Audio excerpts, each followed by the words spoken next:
nama Bapa dan Putra dan Roh Kudus. Amin. Semoga rahmat Tuhan kita Yesus Kristus, cinta kasih Allah dan persekutuan Roh Kudus bersamamu dan bersama rohmu.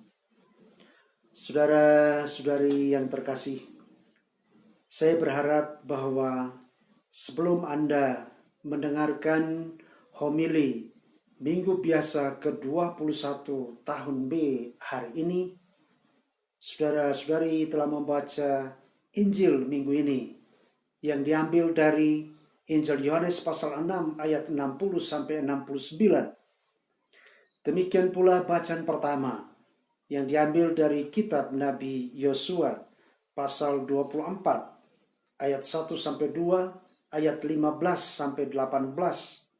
Dan bacaan kedua yang diambil dari surat Paulus kepada jemaat di Efesus pasal 5 ayat 21 sampai 23. Dalam Injil Yohanes hari ini kita diberitahu tentang aneka reaksi orang, termasuk murid Yesus. Karena Yesus berbicara tentang roti hidup.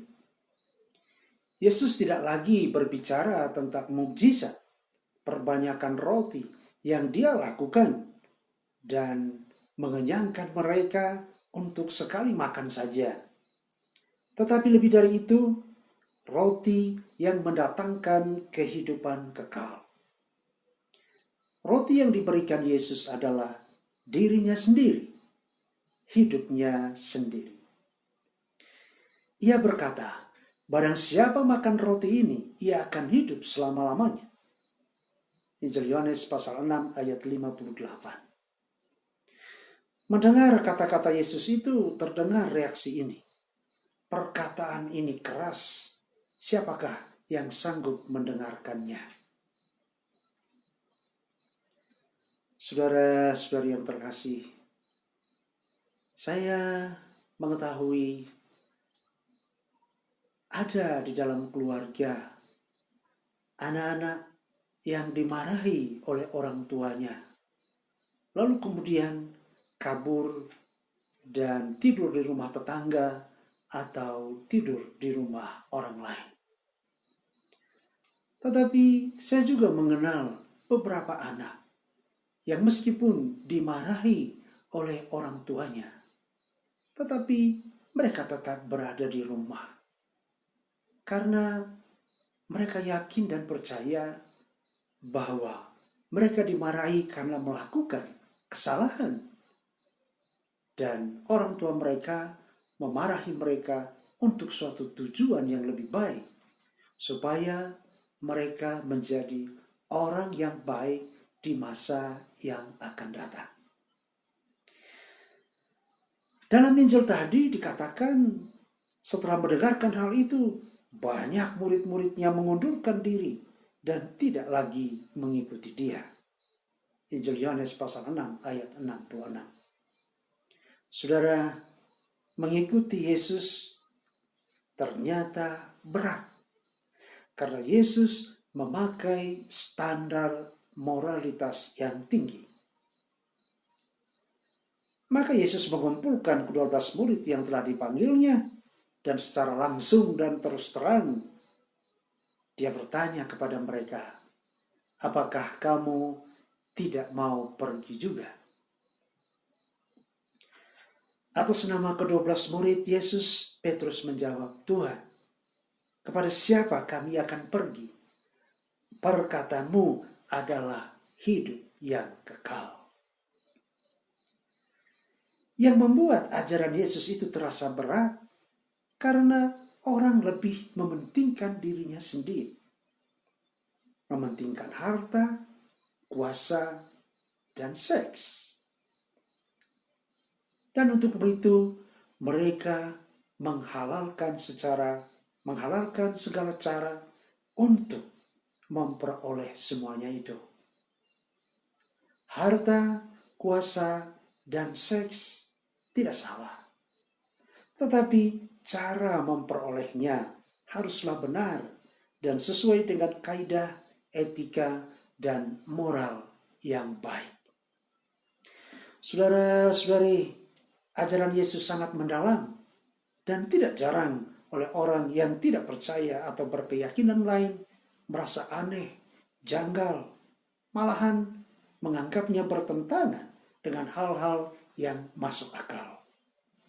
Misalnya, ampunilah musuhmu dan berdoalah bagi mereka yang menganiaya kamu. Jangan membalas kejahatan dengan kejahatan, tetapi kalahkanlah kejahatan dengan kebaikan. Saya teringat akan pelukis perjamuan Yesus, Leonardo da Vinci. Dia mempunyai pengalaman yang unik ketika melukis perjamuan terakhir. Dia mempunyai seorang musuh yang dia benci karena pernah menyakiti hatinya. Karena itu ketika dia melukis Yudas Iskariot, dia menumpahkan segala kebenciannya itu kepada musuhnya. Ya, dia menumpahkan kebenciannya itu ke atas wajah Yudas Iskariot yang dilukisnya. Alhasil, dia berhasil melukis wajah Yudas Iskariot sebagai seorang pengkhianat. Tetapi pada gilirannya, dia mengalami kesulitan untuk melukiskan wajah Yesus yang penuh kasih dan kelembutan. Lalu dia merenungkan, mengapa semuanya itu bisa terjadi? Lalu kemudian dia menyadari bahwa dia tidak bisa melukis wajah Yesus yang penuh kasih dan kelembutan karena di dalam hatinya masih ada rasa benci terhadap musuhnya. Karena itu dia mengambil sikap untuk pergi mengampuni musuhnya itu. Dan baru setelah itu dia bisa melukis wajah Yesus yang penuh kasih dan kelembutan. Saudara-saudari yang terkasih, Yesus dengan tegas berkata, setiap orang yang mengakui aku di depan manusia, aku juga akan mengakui dia di depan Bapa-Ku yang di sorga.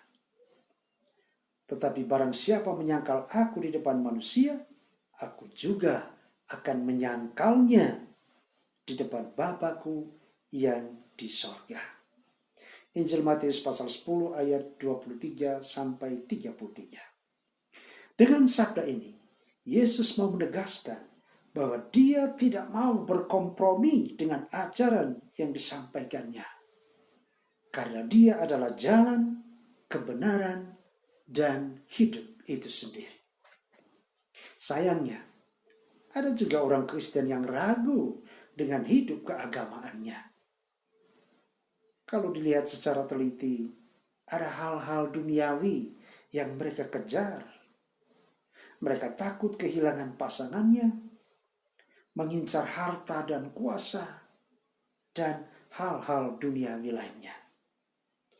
Yesus menantang mereka dan berkata, apakah kamu mau pergi juga? Saudara-saudari terkasih, beradikah kita seperti Petrus menjawab, Tuhan, kepada siapa kami akan pergi? Engkaulah sabda kehidupan kekal. Mengikuti Yesus dan ajarannya seperti diwartakan melalui gerejanya memang tidak mudah dan terkadang tidak menyenangkan. Ada orang kudus yang mengatakan apa yang menyenangkan manusia biasanya tidak menyenangkan Allah. Dan apa yang menyenangkan Allah biasanya tidak menyenangkan manusia. Santo Paulus juga mempunyai pengalaman seperti ini ketika dia berkata, apa yang tidak aku kehendaki, tetapi justru itu yang aku lakukan. Dan itu menjadi duri, menjadi pertentangan di dalam dirinya.